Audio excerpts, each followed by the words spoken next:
It's another beautiful Sunday afternoon. This is Robin Minds. Welcome. My name is Ebuka Obi Uchendu. You're welcome to the National Youth Debate Special here on Robin Minds. We're just under a week to go to the general elections. A lot of voters have made up their minds on who they are going to be voting for. But the overwhelming conversation in the lead up to these elections have been about the fact that young voters will decide who the winner of this election is. A lot of polls have pointed to the fact that the strength in numbers of young Nigerians is overwhelming and will be a determinant for these elections. Now, this is the third in a series of youth debates we'll be holding here on Robin Minds, and the aim is to talk about the fact that, or debunk the myth that young people do not talk about the issues. That has been an overwhelming conversation as well this season, talking about the fact that young people just seem to rant on social media. We're here to talk issues and not personal attacks. We're going to have young Nigerians here today who have chosen their preferred candidates to talk to us and tell us why these candidates should be voted for and why they believe they are the best candidates for the job. We're going to be dividing this into three segments. We'll have a first segment talking about basically the manifesto of the party, a sort of a general conversation for three of the major candidates. Then we'll move on to unemployment and education. And then finally end up with two big ones, the economy and security, or the lack of it. We're going to have three speakers each from three of the leading candidates. And they would have hopefully a robust conversation here. And for those of you who were still undecided, we hope that at the end of this, you would have made up your mind in some way. Unfortunately, this election season, some candidates have refused to debate. And we hope that this makes up in some way for that for you. So join me as I welcome our first three speakers, the lead speakers for three of the major parties. First up, from the PDP, for Team Atiku, Ilemona Onoja is here with us.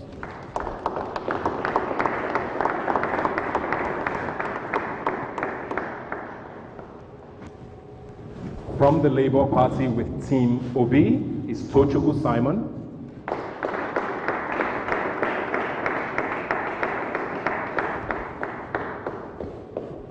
And from the APC with Team Tinubu is Dayo Israel.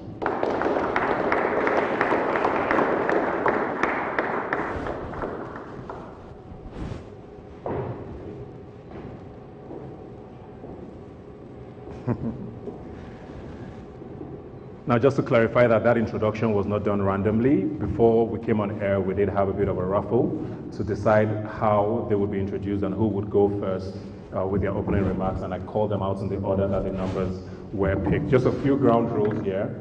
So just to lay a few ground rules. In the order in which you were called, based on the raffles that were done, you will have 4 minutes each to make your opening statements, speaking on the manifesto and the theme of your candidate. After each speaker has had their 4 minutes, there will be a minute allocated to the two other speakers to rebut whichever candidate they want to rebut. And then the candidate who was addressed will have 45 seconds to answer the rebuttal. I hope that's clear. We'll have a team here who will be doing their best to fact check a lot of what is being said here today. And of course, to those of you watching, if you pick up on anything that you think needs to be fact checked, please put it out there on social media. The hashtag is #RobinMindsYouth Debate. All right, let's begin. First up to Team Atiku. Your candidate has been trying to sell to us the theme, Recover Nigeria, I believe. What does that mean, and why should that resonate with Nigerians? Good morning, good afternoon, everybody. My name is Ilemona Onoja. I have the privilege of leading a team of bright young minds from the People's Democratic Party to this event today. The Recover Nigeria message of the PDP presidential candidate Alhaji Atiku Abubakar simply just juxtaposes where we were in the past, where we are, and what must be the path for our future. A few short years ago, this land of Obafemi Awolowo and Dr. Nnamdi Azikiwe and Sir Ahmadu Bello housed the hope of not just the African continent, but the entire black nation. This land was, we had once at the time, fastest growing economy in Africa. not just in Africa, but in the whole world. We had before us a people that were fixed on a path to sustainable growth and development. We made an error in 2015 when we elected the APC and President Muhammadu Buhari. 4 years ago, I was at a similar program like this with a similar team of people where we warned about the imperatives of ensuring that we did not reward failure with re-election. Unfortunately, it is with a deep sense of sadness that I stand before you to say that all our fears from 4 years ago have been justified. We have suffered the attendant consequences of record unemployment, record lack of security, record insecurity, record lack of access to healthcare, record disunity, and all the economic and social indicators via which development is measured are in the negative. We will stand here now and on behalf of an APC candidate that has refused to present himself to the Nigerian public in intellectual spaces where we can speak and question his ideas and his policy proposition. A few people are going to try to speak and make representations on behalf of. Their representations must be met with scorn and derision. When they speak about education, we'll have to ask them, how dare you speak to us about education when you've made us the uneducation capital of the world with 22 million people out of school? When they speak about wealth creation, we have to ask them, how dare you speak about wealth creation when you have led 133 million of our compatriots into living in multi-dimensional poverty? When they speak about the economy, we have to ask them, how dare you speak about the economy when you have led us between 2015 and now, you have led us through 2 recessions that have resulted in the loss of millions of jobs and the livelihoods and well-being of millions of our compatriots.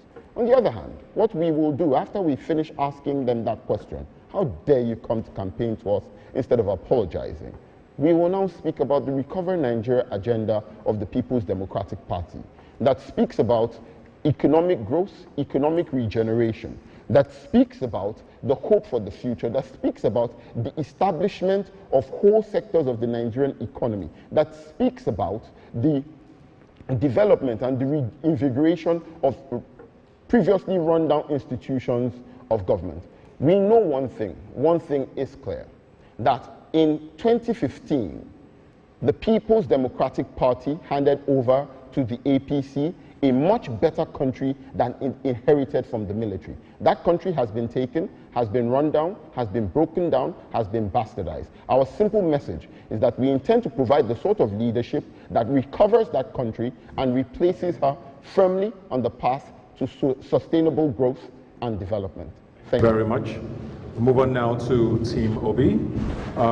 Make Nigeria Great, I believe, is the theme and the manifesto. Tell us what that is and why we should bother.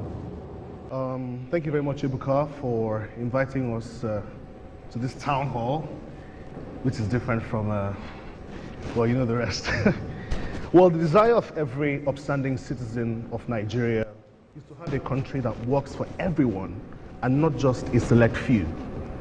We want to have a country where students are not kept out of school for 8 months, where you and I don't have to queue for 10 hours just to buy 5 liters of fuel, where you and I can travel safely from Lagos to Abuja, from Enugu to Port Harcourt without fear of being kidnapped or murdered. That is the desire of every country, of every citizen. That is the Nigeria that we all want, and that is the promise that the Labour Party is making via the candidacy of His Excellency Mr. Peter Obi and Dr. Dati Ahmed. For too long, we have handed this country over to criminals. They have looted and plundered and pillaged, and they have rubbished our commonwealth. Now they tell us they want to recover us. They come to tell us that they want to renew our hope. Well, we have to ask, what happened to the hope that was there before? See, it is time we hand this country over to a competent team, a team that has built wealth and managed enterprise. Peter Obi and Dati represent a new breed of leadership. They have done it before in different capacities, and given the opportunity, they will do it again. They have the track record to additional cash transfer, we will not agree with you that the APC government have not improved their life. Or the student of Fupre in Delta, ATBU, Funai Ebonyi, BUK in Kano, who are benefiting from the energizing education program, which universities have been powered by our energized education program, we will not agree with you that APC is useless. Or the people who have benefited from the national mass metering program, the solar power Niger program, and also people who are going to benefit from our cement power plant, which your candidate wants to now steal the credit by saying he will complete if he gets elected, would not agree with you that the APC has not been useful. And for my right honorable friend who is here, let me speak to you. Second Niger Bridge, 16 years of your government did nothing to that, more than laying foundation on foundation. But we have made that a reality. Thank you. So now let's come back to you. Very quickly, there's a lot of talk about his gains as vice president. But there's also the conversation around the fact that as vice president, did he really have the powers to do anything? One of his biggest criticisms is the fact that he may not have ever held executive position. Does that matter? And if it does, what is his track record specifically? Anybody who says that a vice president of the Federal Republic of Nigeria who has constitutional roles and then who has roles that are stipulated by law in several agencies across several sectors in the Nigerian economy simply does not know what they're talking about. And to further buttress that point, the Vice President of the Federal Republic of Nigeria, for instance, is the chairman of the National Economic Council. The Vice President of the Federal Republic of Nigeria, for instance, is the chairman of the Nigerian Emergency Management Authority. The Vice President of the Federal Republic of Nigeria, for instance, is the chairman of the Debt Management Office, and so on and so forth. So there's quite a lot of role there, one. Two, the idea that Alhaji Atiku Abubakar did not implement or did not exercise any sort of executive power has been repudiated by his principal, his boss in office, former President Olusegun Obasanjo, who, speaking at several fora, has time and again said he had occasion to trust Alhaji Atiku Abubakar with the reins of power, and that Alhaji Atiku Abubakar, as vice president at the time, delivered on all the mandates and all the assignments that had been given to him. So it's very clear and it's quick. I mean, that's a non-issue. Thank you very much. Now, your candidates, I think one of the biggest criticisms we all see is the fact that he doesn't seem to give us the hows a lot. You know, we hear the promises, but we don't know how it's going to be achieved. Why is that? Is that a strategy? I mean, there was a point where he said, I have a strategy on security, but I don't want it to be stolen by other people. How do you inspire confidence like that? So one thing that has become a mantra for His Excellency Mr. Peter Obi is the phrase, go and verify. He does not make promises. He does not tell you things that he has not done before. In terms of insecurity, when he came into power in Anambra State, the PDP had run that state down. They didn't have a government house. They didn't have anything. The whole state was in chaos. He came in and secured that state and moved them up to the point that the IGP at the time named Anambra one of the safest states at the time. In terms of education, we saw what he did in education, moving Anambra from number 24 to number 1. In terms of implementing the SDGs, he was able to make Anambra State the top state implementing the SDGs as recognized by the UNDP. So when he tells you that he will do these things, he has the capacity, he has the bright minds around him, he is someone who has done it in the private sector, he is someone who has done it in the public service, and be assured that when he gets in there, he will repeat what he has done before. He has the capacity. Thank you very much. Now to you, one of the biggest issues a lot of Nigerians have today is that the trust deficit between Nigerians and government is almost at zero, pretty much. It's very hard for Nigerians to understand why your candidate doesn't seem to want to speak to Nigerians, which he has raised. He did say once that he didn't want to be used by the media because he knows he wanted to be used for ratings. There's also a lot of talk about his affiliation with certain media houses. Why is that a problem? Coming from 8 years, whether we like it or not, of having a president that didn't necessarily have conversations with us. People are worried. Is this going to continue? If you don't trust the Nigerian media, how should we trust you? Thank you very much. You would agree with me that my candidate is one of the most outspoken person on this campaign. He has visited more states and more communities than any of the other candidate represented on this platform. My candidate has only chosen to be selective about the platform that he speaks. For example, my candidate was not shy to go to Chatham House to read his presentation and also give members of the team opportunity to express the vision that he has that shows his capacity. Nigerian media. Yes, I'm coming. My candidate, if you're on social media, you would have seen the video trending over the last few days of my candidate at the Nigerian Economic Summit Group discussing about debt management and generating revenue. In that particular interview, in case you forgot, they asked your candidate if he was going to find alternative means of income for Nigeria apart from debt, and he said, oh, he would keep borrowing and borrowing to Nigeria. But in that interview, my candidate expressed his plan for Nigeria to look at foreign direct investment to get in funding, to also scale down on subsidies, and also to bring in partnership. And he said to them, I have done it before, I've done it in Lagos. And you can come to Lagos and see what we have done in this Lekki-Ekpe Expressway that you've seen here through public-private partnership, through the Lekki-Ikoyi Link Bridge, through public partnership, the Lekki Deep Seaport, the Lekki Airport that is coming up, and also infrastructure across the other parts of Lagos. And he's saying to you, I'm not saying go and verify, you experience this around you every day. You see it in our Lag Ferry, you see it in our Blue Line rail services, you see it in our Greek lands in Badagry and in Ekpe that have been explored. The trainings that Lagos State government is doing to young farmers every day, our multimodal transport system, our tech innovation, and in our public primary school. Let me wrap up with that. In every primary school in Lagos today, we have a program called EcoExcel. Our young people in our schools are being taught with a tab, a digitalization of our teaching and learning in public primary school in Lagos State. No, as a matter of fact, Kwara State came to Lagos to understudy what is called Kwara Learn Today. This was a question on talking to Nigerians, not necessarily to list what's been done. You raise your hand first, we'll come to you. Yes, so my brother, Dayo Israel, keeps bragging about Lagos, which, not according to me, but according to global figures, Lagos is the second worst city to live in the world. So, I mean, what exactly are we bragging about here? You talk about the blue line and this, you talk about, hold on, you talk about the blue line and this and that. We want you to talk about what your candidate did, and not to brag or boast about the investment and what other people who have succeeded him have done. What did Bola Ahmed Tinubu do while he was the governor of Lagos State? In terms of education, Anambra State, go on social media, people who benefited from 30,000 computers that people bought for primary school students. He had the phone numbers of all the secondary school prefects. He was in touch with them. He was very, very heavily invested in education. I will give you a number. From number 24 to number 1 in educational performance. That is what you brag with, not the achievements of others. Thank you very much. We'll come to you. He also had a point. Dayo Israel speaks and talks about the Lagos that Tinubu built. Can we address that? Yes. On the average Lagosian spends 4 hours in traffic every day. On the average. Lagos is a place that once it drizzles, it floods. Lagos is a place with failing infrastructure.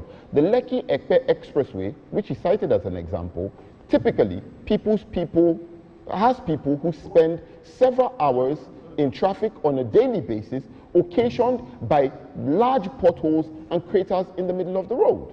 It has a failing healthcare system. It has a failing primary school system, where a primary and secondary school system, where a lot of students simply do not have access to the infrastructure that they require.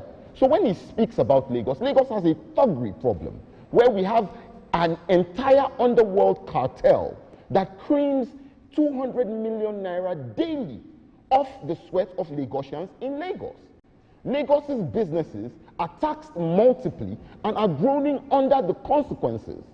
Let us actually address the Lagos that Tinubu built. The Lagos that Tinubu built was built from the Lekki corridor all the way to Ekpe. Everything else he inherited. Everything else he inherited.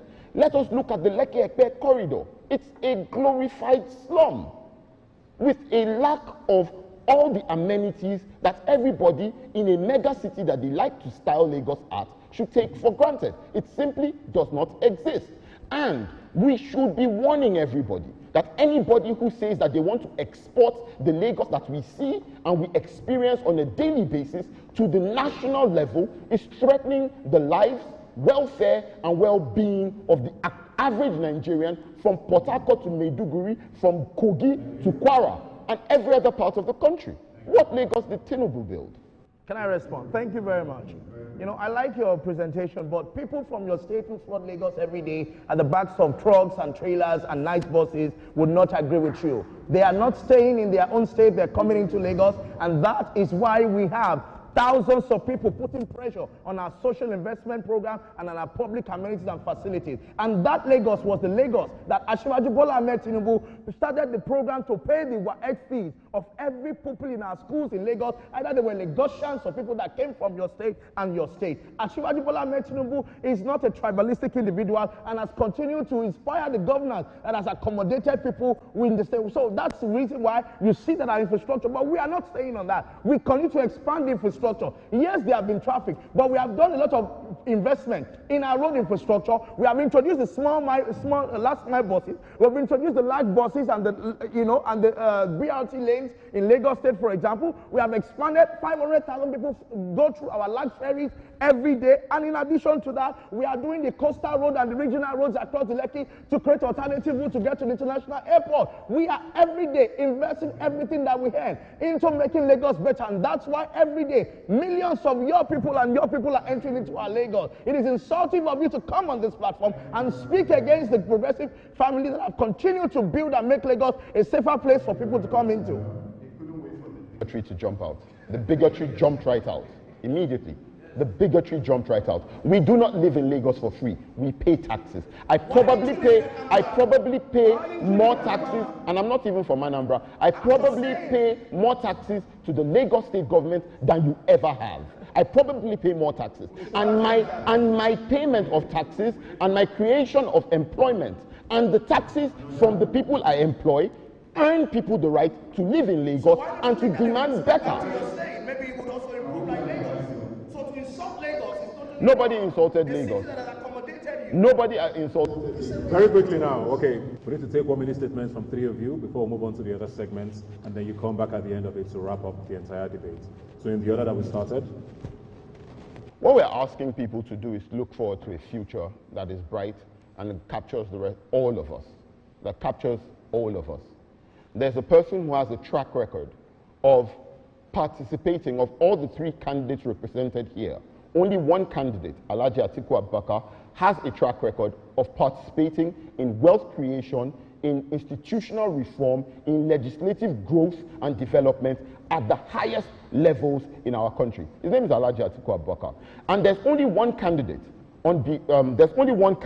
here that all the other two candidates have campaigned for. In 2007, I'm speaking in an interview, Asiwaju Bola Ahmed Tinubu said that Alhaji Atiku Abubakar is the best person to lead Nigeria in that era. In 2019, Mr. Peter Obi said that Alhaji Atiku Abubakar is the best, most prepared, most experienced candidate to lead Nigeria in a post-Buhari era. If we receive glowing endorsements from rivals, it makes it easy to reach the inescapable, irrefutable conclusion that in a post-Buhari era, there is only one candidate that is best experienced and best equipped to lead Nigeria. Thank you.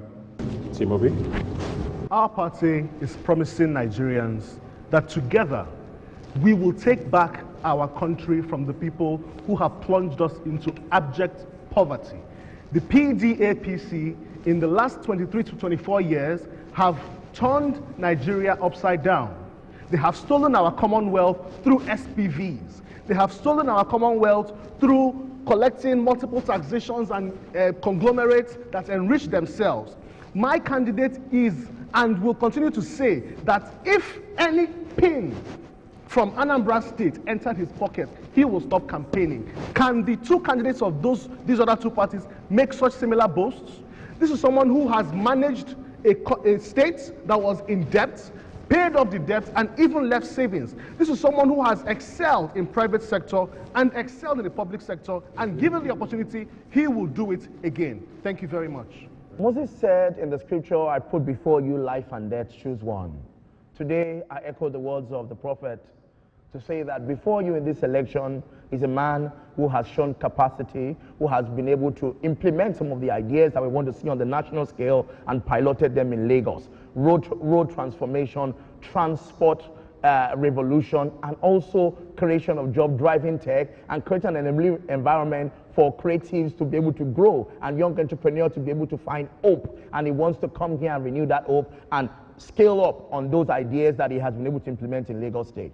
He's not coming to say, I want to do this. He's saying, I have done this and I'm ready to scale up that. And they're leaving us with two things. He says, I'm going to work for you and I'm going to work with you. Asiwaju Bola Ahmed Tinubu has promised that he's going to give young people a seat at the table. And you can tell from what he has done in Lagos. When he was governor of Lagos, today's governor, Babajide Sanwo-Olu, was 36 years old.